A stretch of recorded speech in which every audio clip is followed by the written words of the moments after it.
다큐멘터리 제목 국민연금의 2배를 받는 비밀 은퇴 후 발견한 3가지 숨은 소득원. 배경 현대 한국. 주인공의 실연 은퇴 후 저축이 바닥나고 국민연금에만 의존해야 하는 삶. 챕터 1 월급이 멈춘 아침. 마지막 월급이 입금되던 날 그는 생각했다. 이제는 좀 쉬어도 되겠구나. 40년 동안 새벽 첫 전철을 타고 같은 길을 걸었다. 그런데 시간이 느려진 만큼 돈도 느려졌다.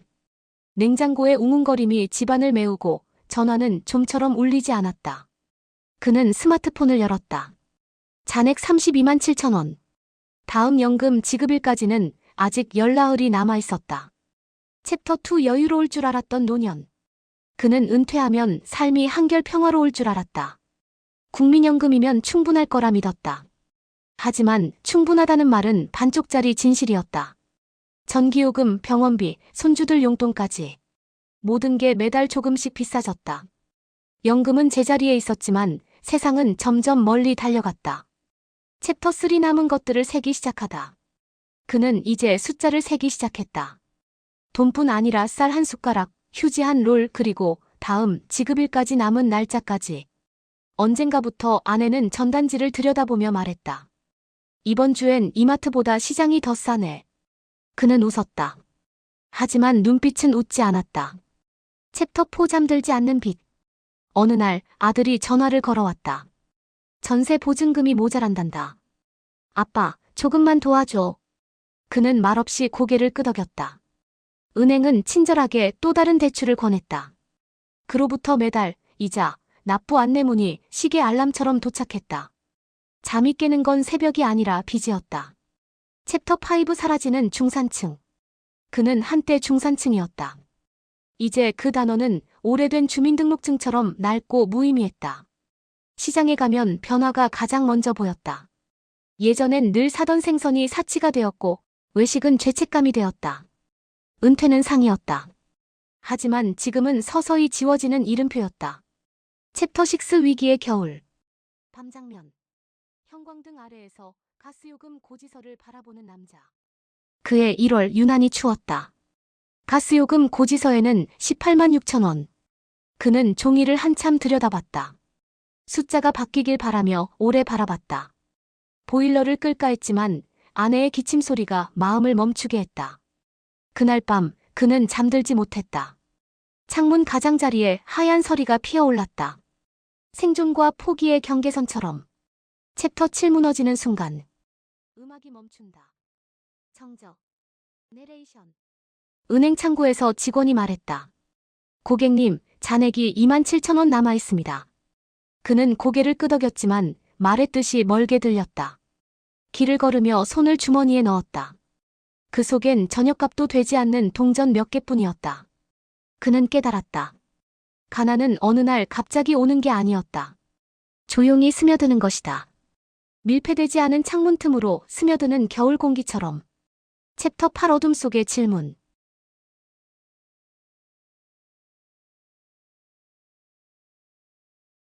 그날 밤 그는 한강을 바라보았다. 뒤로는 불빛 가득한 도시, 앞에는 아무도 없는 어둠. 그는 조용히 속삭였다. 이게 인생의 끝일까? 국가가 주는 돈만으로 버티는 삶이? 바람이 대답했다. 아니, 아직 끝이 아니다. 어딘가에는 다른 길이 있다. 그는 모른다. 어떻게 찾아야 할지. 하지만 단 한 가지는 확실했다. 다음 날 아침 그는 그것을 찾기 시작할 것이다. 숨은 소득원을 찾아서.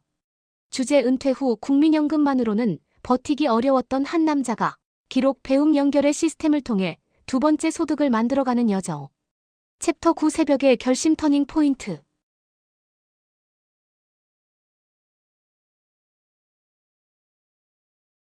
그날 새벽 한강의 바람이 유난히 차가웠다. 그는 물끄러미 강물에 비친 자신의 얼굴을 바라봤다. 이렇게 끝날 순 없어. 그 순간 벤치에 앉아있던 낯선 노인이 조용히 말했다. 젊을 땐 월급이 먹여 살리지만 늙어선 습관이 먹여 살리지. 그 말은 그의 인생의 문을 다시 열었다. 그는 집으로 돌아와 오래된 수첩을 펼쳤다. 첫 장에 이렇게 적었다. 오늘부터 나의 습관이 나의 월급이 된다. 챕터 10 첫 번째 시스템 기록의 힘.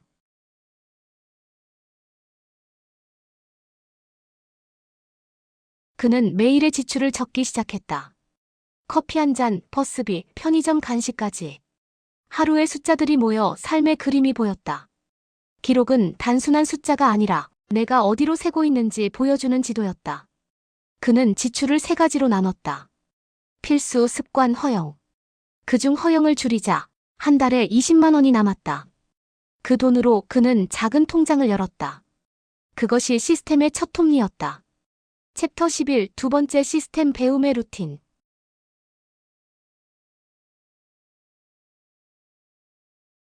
그는 퇴직 후 소득 만들기라는 검색어를 쳤다. 유튜브, 온라인 강좌, 평생교육원. 처음엔 낯설고 두려웠지만 그는 매일 한 강의씩 들었다. 블로그 수익화, 영상 편집, 디지털 마케팅. 그리고 그는 깨달았다. 젊을 땐 직장이 나를 가르쳤지만 지금은 세상이 나를 가르친다. 그는 자신이 배운 것을 기록했고 작은 블로그를 만들었다. 그리고 첫 광고 수익 9,420원이 찍힌 날 그는 조용히 미소 지었다. 챕터 12 세 번째 시스템 연결의 힘.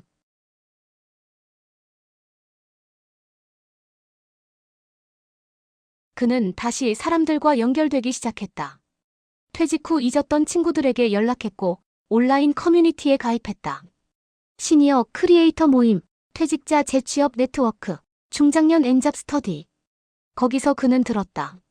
정보는 돈보다 빠르고 연결은 돈보다 강하다. 그는 정부의 시니어 지원 사업을 통해 첫 외주 편집 일을 맡았다. 12만 원의 수입.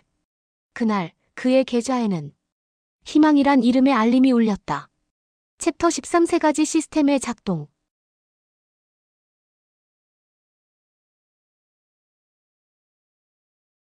기록은 낭비를 멈추게 했고 배움은 새로운 가능성을 열었다. 연결은 그 가능성을 현실로 바꿨다. 3달 후 그의 월 수입은 국민연금의 2배를 넘어섰다. 하지만 진짜 변화는 돈이 아니라 자존감이었다. 나는 더 이상 수급자가 아니라 시스템을 가진 사람이다. 챕터 14 변화의 증거.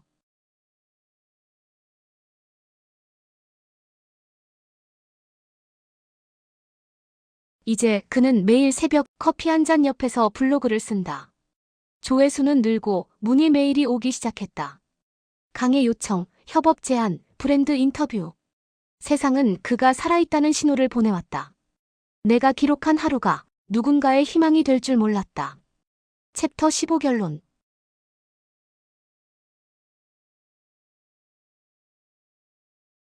이 이야기는 특별한 사람의 성공담이 아니다. 누구나 시작할 수 있다. 기록, 배움, 연결. 이 세 가지는 돈보다 강력한 시스템이다. 작은 습관이 쌓이면 인생이 움직인다. 더 구체적인 실행 방법과 실전 루틴은 그는 매일 10분씩 기록하고 매주 한 번 배우며 매달 새로운 사람을 만났다. 그 단순한 루틴이 인생을 바꾸었다.